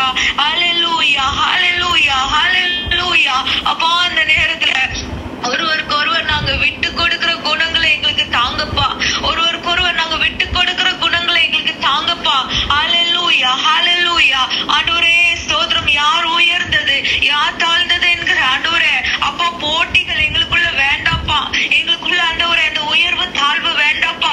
எல்லா இடத்துலயும் அப்பா ஸ்தோத்திரம் நாங்க விட்டு கொடுக்கிற அனுபவங்களை எங்களுக்கு தாங்கப்பா. ஆண்டவரே எல்லாரும் ஜெபிங்களேன் அப்பா. ஒருவருக்கு ஒருவர் நாங்க எல்லா நிலைகளிலும் அப்பா விட்டு கொடுத்து வாழ தேவன் எங்களுக்கு கிருபை செய்யுங்கப்பா. தேவன் எங்களுக்கு கிருபை செய்யுங்கப்பா. ஆண்டவரே ஸ்தோத்திரம் அப்பா. ஸ்தோத்திரம் தகப்பனே. ஸ்தோத்திரம் அப்பா. உங்களுடைய பிள்ளைகள் ஆண்டவரே அப்பா ஒருவேளை அப்பா ஸ்தோத்திரம் ஆண்டவரே இதை விட்டு கொடுக்கிற காரியங்கள்ல ஒருவருக்கு ஒருவர் ஆண்டவரை விட்டு கொடுத்து அப்பா ஸ்தோத்திரம் வாழுகிற இந்த வாழ்வில் ஒருவேளை குறைவுபட்டவர்களா இருப்போமானால் தகப்பனே எங்களை நீர் ஆண்டவரை மாற்றுவீராக. எங்களை நீர் மாற்றுவீராக அப்பா. நாங்க வாசித்த வசனத்தின்படி அப்பா 2 கொரிந்தியர் 5:17 அப்பா நாங்க இந்த நேரத்துல ஜெபிக்கிறோம் அப்பா. இப்படி இருக்க ஒருவன் கிறிஸ்துவுக்குள் இருந்தால் புது சிருஷ்டியா இருக்கிறான், பழையவைகள் ஒளிந்து போயின எல்லாம் புதிதாயின என்று சொன்னது போல அப்பா ஸ்தோத்திரம் ஆண்டவரே பழைய காரியங்களை வைத்துக் கொண்டு அப்பா ஸ்தோத்திரம் எங்க குடும்பங்கள்ல ஒருவேளை இன்னும் நாங்க ஆண்டவரே அது சொல்லி சொல்லி அப்பா பாஸ்ட் வைத்து ஆண்டவரே எங்களுடைய பழைய குணங்களை விடாம இன்னும் நாங்க எங்க குடும்பத்துல அதை வைத்து பிரச்சனை செய்து கொண்டு இருக்கிறோம். ஆனால் ஆண்டவரே ஸ்தோத்திரம் இப்பொழுது அப்பா உடைய சத்தியத்தை எங்களுக்கு அறிவித்து அப்பா அது தவறு என்று தேவன் சுட்டி காட்டி இருக்கிறீர் ராஜா.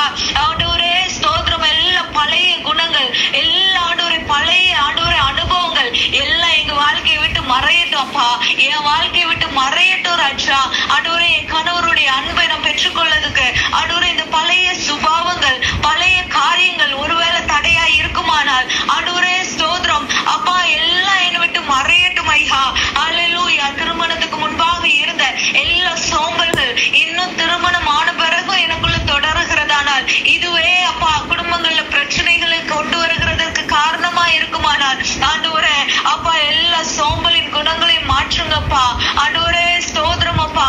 எதெல்லாம் எதெல்லாம் எதெல்லாம் ஆண்டவரே அப்பா ஸ்தோத்திரம் பழைய காரியங்கள் எல்லாம் எங்களுடைய வாழ்க்கையில தொடர்கிறதோ இயேசுவின் நாமத்தினால அப்பா எல்லா பழைய அனுபவங்கள் எல்லா பாஸ்ட் இயேசுவின் நாமத்தினால நாங்க ஆண்டவரை துண்டிக்கிறோம். இயேசுவின் நாமத்தினால நாங்க துண்டிக்கிறோம். எங்க குடும்ப உறவுக்குள்ள எல்லா பழைய அனுபவங்கள் எல்லா பழைய நினைவுகள் எல்லா பழைய குணங்கள் இயேசுவின் நாமத்தினால துண்டிக்கப்படுவதாக. நாமத்தினால துண்டிக்கப்படுவதாக. இயேசுவின் நாமத்தினால துண்டிக்கப்படுவதாக. ஹல்லேலூயா ஹல்லேலூயா ஹல்லேலூயா ஹல்லேலூயா ஹல்லேலூயா. அப்பா ஸ்தோத்திரம் அப்பா. எல்லாம் புதிதாக்குங்கப்பா. எங்களுக்குள்ள புதிய குணங்களை தாங்க ஆண்டவரே. எதெல்லாம் ஆண்டவரே எங்க குடும்ப வாழ்வுல மகிழ்ச்சியை கொண்டு வருமோ எதெல்லாம் ஆண்டவரே எங்க கணவரை அப்பா என்னுடைய கணவரை எதெல்லாம் ஆண்டவரே ஸ்தோத்திரம் மகிழ வைக்குமோ அந்த குணங்களை எனக்குள்ள வைங்கப்பா. என் குணங்களை புதுப்பிங்கப்பா. என் ஆண்டவரே பழைய குணங்களை என்னை விட்டு மாற்றுங்கப்பா.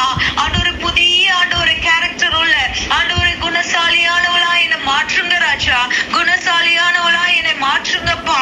ஆண்டவரே ஸ்தோத்திரம் அப்பா. ஒருவன் கிறிஸ்துவுக்குள் இருந்தால் புது சிருஷ்டியா இருக்கிறான் என்று சொன்னதுபடியே அப்பா இந்த நேரத்துல உமக்குள்ள இருந்து ஜெபிக்கிற அப்பா உங்களுடைய சன்னதியில இருந்து ஜெபிக்கிற உங்களுடைய ஒவ்வொரு பிள்ளைகளையும் தேவாதி தேவன் புதிதாக்கி கொண்டிருக்கிறதற்காக ஸ்தோத்திரம். ஒரு பெரிய டிரான்ஸ்ஃபர்மேஷன் அப்பா ஸ்தோத்திரம் அப்பா இப்பொழுது ஆண்டவரை உண்டாகி கொண்டிருக்கிறதற்காக ஸ்தோத்திரம். உண்டாகி கொண்டிருக்கிறதற்காக ஸ்தோத்திரம். எல்லாவற்றையும் தேவன் புதுப்பிக்கிறீர் ஐயா. இங்க இணைந்திருக்கிற ஒவ்வொரு தேவ பிள்ளைகளையும் தேவனை பொழுது புதுப்பித்துக் கொண்டிருக்கிறீர் அப்பா. ஸ்தோத்திரம் புதுப்பித்துக் கொண்டிருக்கிறீர் அப்பா. ஸ்தோத்தரிக்கிறோம் ராஜா. ஸ்தோத்தரிக்கிறோம் ஸ்தோத்தரிக்கிறோம் ராஜா. ஹல்லேலூயா. விட்டு கொடுக்க எங்களுக்கு கிருபை செய்யுங்கப்பா. ஒருவருக்கு ஒருவர் ஆண்டவரே அப்பா ஸ்தோத்திரம் அப்பா. நாங்க அன்பை பரிமாற ஆண்டவரே அப்பா ஒருவருக்கு ஒருவர் என்ன தேவையோ அதை நாங்க புரிந்து கொண்டு அதை எங்களுடைய வாழ்வில் நாங்க ஆட் பண்ணிக்கொள்ள தேவன் எங்களுக்கு கிருபை செய்வீராக ராஜா. கிருபை செய்வீராக ராஜா. ஆண்டவரே ஸ்தோத்திரம் அப்பா. ஹல்லேலூயா. ஆண்டவரே நாங்க எங்களுடைய அப்பா கணவரை அப்பா எல்லா நேரத்திலையும் ஆண்டவரே அப்பா ஸ்தோத்திரம் விழா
நான் செய்து கொண்டிருக்கிற எல்லா காரியங்கள் எல்லா ஆண்டவரே அப்பா ஸ்தோத்திரம் விட முடியாமல் இருக்கிற கணவருக்கு தெரியாம நான் செய்து கொண்டிருக்கிற மறைமுகத்துல நான் செய்து கொண்டிருக்கிற எல்லா ஆண்டவரே பாவ கிரியைகளும் ஆண்டவரே இப்பொழுது என்னை விட்டு மறையட்டும் ஐயா. பொழுது என்னை விட்டு மறையட்டும். கணவருக்கு தெரியாம நான் செய்த எல்லா காரியங்களும் இப்பொழுது ஆண்டவரே மறையட்டும் ஐயா. ஹல்லேலூயா ஹல்லேலூயா. உண்மையுள்ளவளாய் என் கணவருக்கு நான் உண்மையுள்ளவளாய் வாழ எனக்கு கிருபை செய்யுங்கப்பா. வாழ்நாள் எல்லாம் ஆண்டவரே அப்பா ஸ்தோத்திரம் நாங்க ஒருவருக்கொருவர் உண்மையுள்ளவர்களாய் விசுவாசம் உள்ளவர்களாய் இருக்க கிருபை செய்யுங்கப்பா.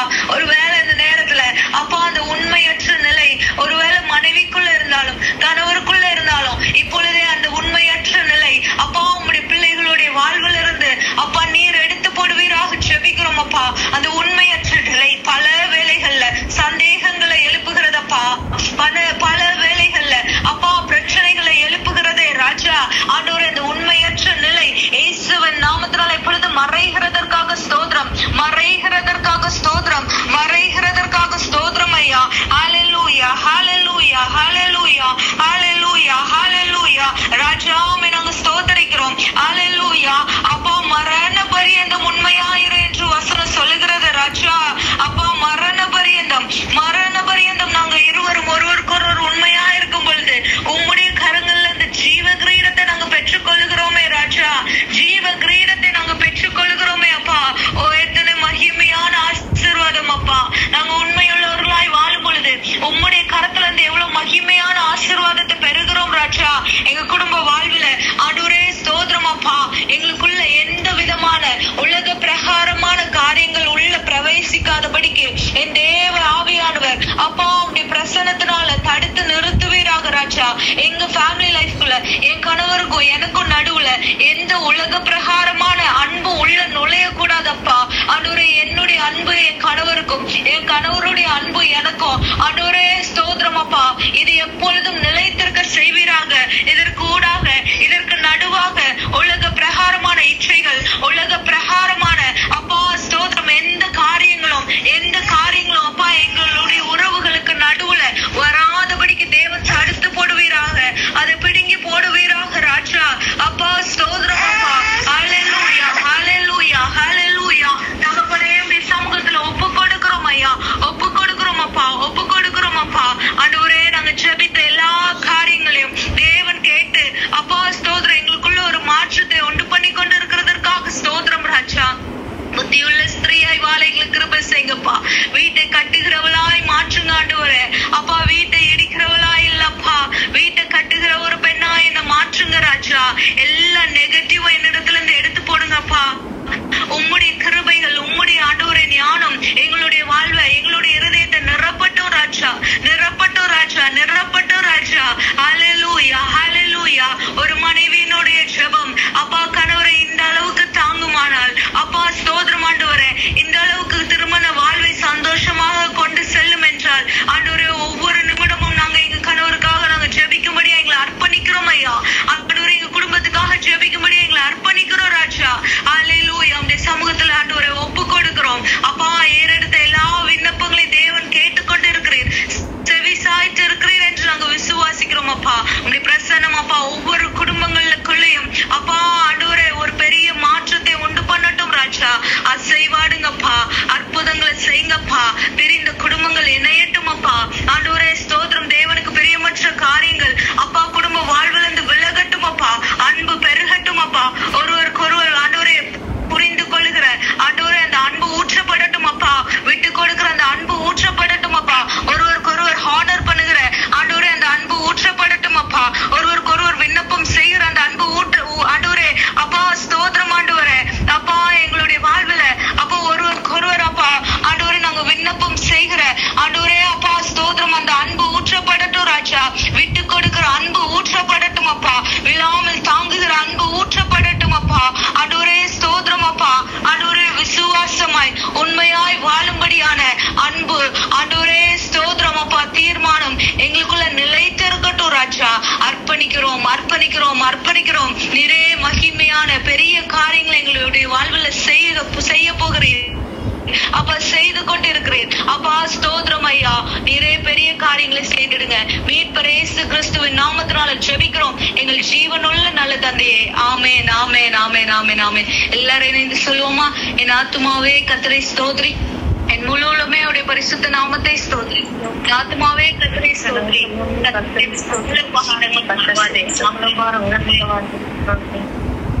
ஆமென், ஆமென். தொடர்ந்து ஜெபிப்போம், தொடர்ந்து ஜெபிப்போம். மாற்றங்களை காணும் வரையிலும் ஜெபிப்போம். ஆண்டவர் நிச்சயமா பெரிய காரியங்களை நம்முடைய வாழ்க்கையில செய்வார், குடும்ப வாழ்வுல செய்வார். ஹல்லேலூயா. கர்த்தரை விசுவாசிப்போம், உறுதியாய் பிடித்துக் கொள்வோம், வேத வசனத்தின்படி நடக்க நம்மளை அர்ப்பணிப்போம். தேவன் நம்மளை வழி நடத்துவாராக. Thank you, thank you for joining. God bless you all. Thank you.